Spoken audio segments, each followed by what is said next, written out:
పూర్వం ఒక నగరంలోని ఒక సంపన్నుడి ఇంట్లో ఒక శుభ ఏకాదశి రోజు రాత్రిపూట భాగవత కథా కాలక్షేపం జరుగుతుంది. ఇదే అదునుగా కనిపెట్టి ఒక భగతుడనే గజదొంగ ఆ సంపన్నుడి ఇంట్లోకి ప్రవేశించాడు. ఎంత వెతికినప్పటికీ ఈశ్వరేచ్ఛ వల్ల అతని చేతికి ధనం ఏమీ దొరకలేదు. అతడు విసిగి చివరికి తన మనసును కథాప్రసంగం వైపు మళ్లించాడు. అప్పుడు కథాప్రసంగం ఇలా సాగుతుంది. ప్రాతకాలం అయ్యింది. తూర్పున ఉషాజ్యోతి అరుణ కాంతిచే ప్రకాశిస్తుంది. ఆ సమయంలో వ్రజభూమి సైతం అలౌకిక సౌందర్య తేజో విరాజితమై ఒప్పారుతూ ఉన్నది.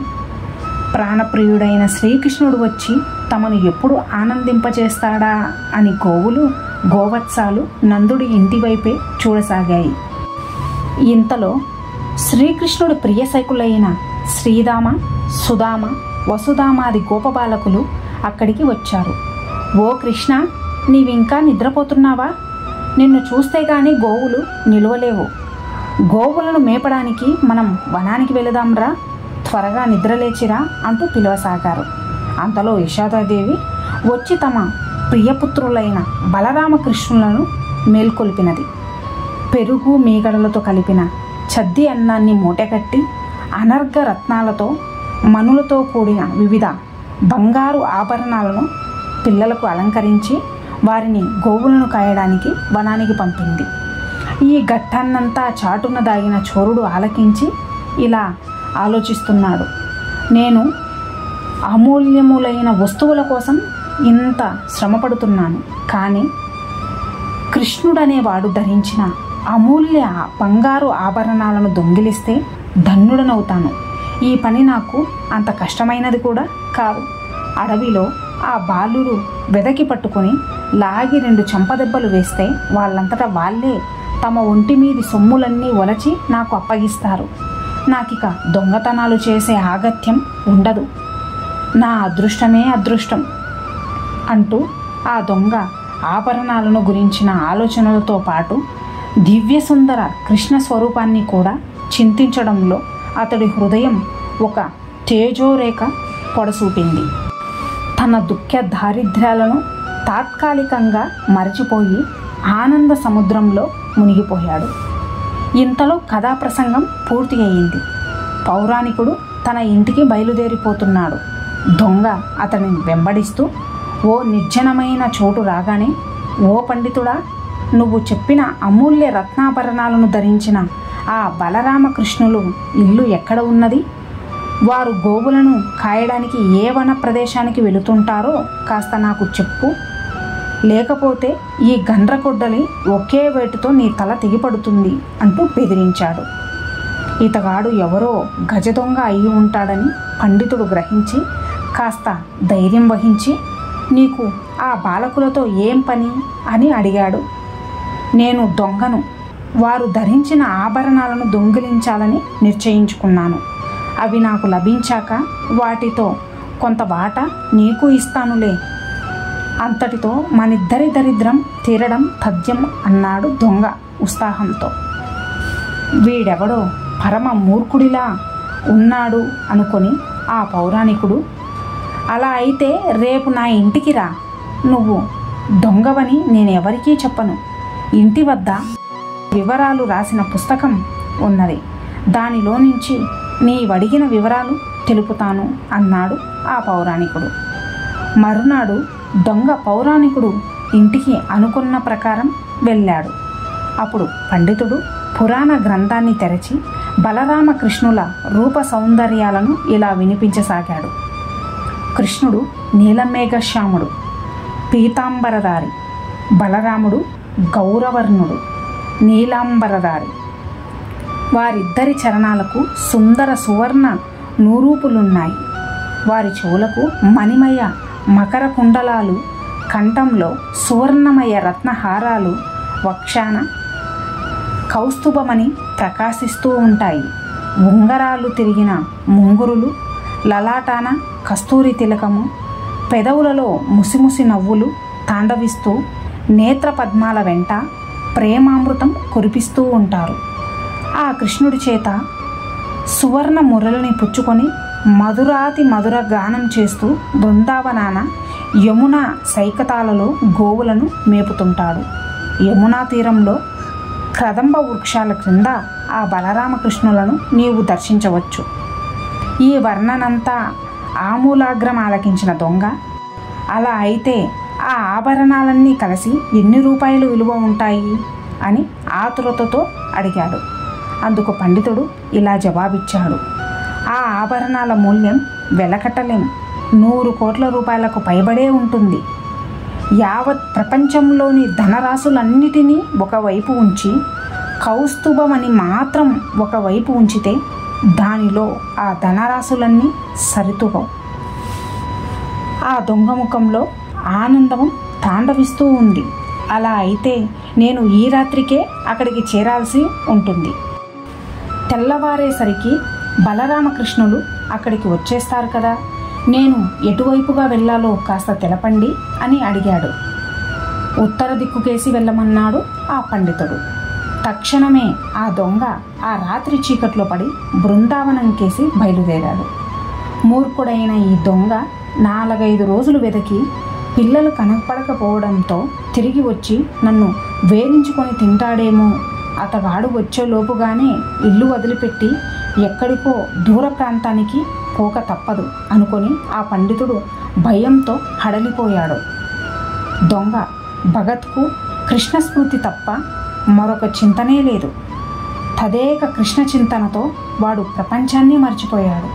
తెల్లవారేసరికి అతడు బృందావనం చేరి కదంబ వృక్షాలను చూసి కృష్ణుడు అక్కడికి వస్తాడని ఎదురు చూస్తూ ఒక కదంబ వృక్షం కొమ్మ మీద కూర్చొని తదేక కృష్ణ ధ్యానంతో మునిగిపోయాడు. ఎంత విచిత్రం!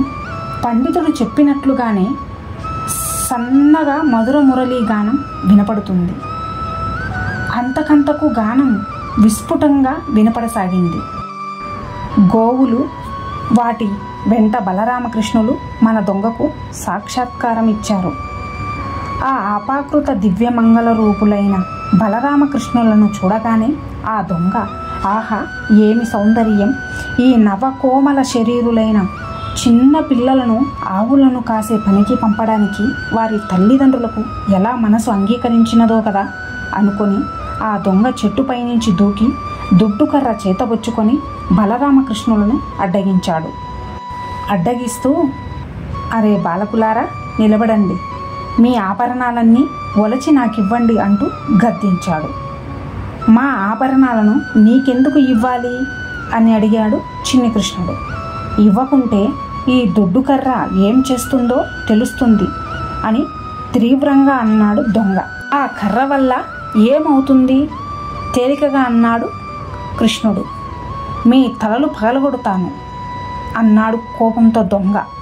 మా ఆభరణాలను మేము ఇవ్వం దృఢంగా పలికాడు కృష్ణుడు. అలాగా అయితే చూడండి, మీ ఆభరణాలన్నీ ఒలుచుకొని మిమ్మల్ని గిరగిరా త్రిప్పి నదిలో పడవేస్తాను అడుగు ముందుకేస్తూ అన్నాడు దొంగ. కృష్ణుడు దివ్య స్పర్శచే అతడిలో ఏదో తెలియని విద్యుత్తు ప్రవహించినట్లే పారవశ్యం చెందాడు. తక్షణం అతడిలో మార్పు కలిగింది. మీరిద్దరూ మానవులేనా, దేవతలు కారా అని దొంగ వారిని అడిగారు. మేం ప్రజారాజైన నందుని కుమారులం, నువ్వు మా ఆభరణాలను తీసుకుంటావా అని అడిగాడు కృష్ణుడు.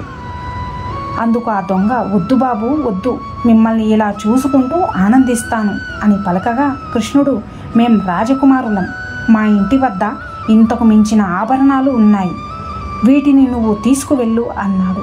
అలా అయితే స్వయంగా మీరే ఈ దుప్పటిలో మూట కట్టి ఇవ్వండి అని వినయంగా అన్నాడు దొంగ. కృష్ణుడు అట్లే తన ఆభరణాలను మూట కట్టి దొంగ చేతికిచ్చాడు. హుటాహుటిన దొంగ తిరుగుముఖం పట్టి మర్నాడు రాత్రి పండితుణ్ణి కలుసుకొని జరిగినదంతా పూసగుచ్చినట్లు చెప్పి ఆభరణాల మూటను అతడికి చూపిస్తూ వీటిలో మీ ఇష్టం వచ్చిన వాటిని తీసుకోండి స్వామి అన్నాడు. అయ్యా, మీరు గ్రంథంలో చూసి చెప్పిన మురళి ఇదిగో చూడండి, ఇదిగో కృష్ణుడు శిరస్సును ధరించిన మోహన చూడమని, ఇవిగో వివిధ ఆభరణాలు అంటూ దొంగ వర్ణిస్తూ ఉంటే పండితుడికి ఆశ్చర్యంతో మతిపోయినంత పని అయింది. పరమయోగులకు కూడా దర్శనం ఇవ్వని పరమాత్మ ఈ మూఢుడైన దొంగకు కనిపించాడా? కనిపించలేదనుకుంటే అలౌకికమైన దివ్యాభరణాలు, దివ్య మురళి, వీటిని మూట ఏమిటి అని పండితుడు తలపోసి ఆ దొంగను చూసి, అన్నా, అలాగైతే నాకు ఆ బాలుర దర్శనం చేయించవా అని అడిగాడు. అలాగే, తప్పక చూపిస్తాను అన్నాడు దొంగ. మర్నాడు రాత్రి వీరిద్దరూ బయలుదేరి తెల్లవారేసరికి బృందావనం చేరుకున్నారు. పండితుణ్ణి ఒక చెట్టు చాటును కూర్చోబెట్టి దొంగ కృష్ణుడి రాకకై తదేకంగా నిరీక్షించసాగాడు. కాసేపయ్యేసరికి సన్నగా మురళీగానం దొంగకు వినపడింది. అంతకంతకు విస్ఫుటమై తదనంతరం కృష్ణ దర్శనం అయింది. అయితే పండితుడికి మాత్రం మురళీగానము వినిపించలేదు, కృష్ణ దర్శనము కాలేదు. కృష్ణుడు దొంగతో, ఈరోజు కూడా ఆభరణాలు కావాలా అని అడిగాడు. వద్దు బాబు, నిన్న నువ్విచ్చినవి నీకు తిరిగి ఇచ్చేస్తాను. నిన్ను గురించి, నీవిచ్చిన ఆభరణాలను గురించి నేను చెప్పిన మాటలు పండితుడు నమ్మడం లేదు. ఆయన్ను నాతో ఇక్కడకు వెంట పెట్టుకొని వచ్చాను. నాకు ఈ మహద్భాగ్యాన్ని పొందే మార్గాన్ని ఆ పుణ్యాత్ముడే తెలియజేశాడు. ఆయనకు నీ దర్శనం కావాలి అని దొంగ శ్రీకృష్ణుణ్ణి ప్రార్థించాడు. అందుకు కృష్ణుడు, ఓయి, ఆ పండితుడికి నన్ను దర్శించే అర్హత లేదు. విశ్వాసహీనులు నన్ను దర్శించలేరు అన్నాడు. ప్రభు, ఎలాగైనా ఆ పండితుడికి నీ దర్శనం గావించు అంటూ పరిపరి విధాలుగా దొంగ ప్రార్థించసాగాడు.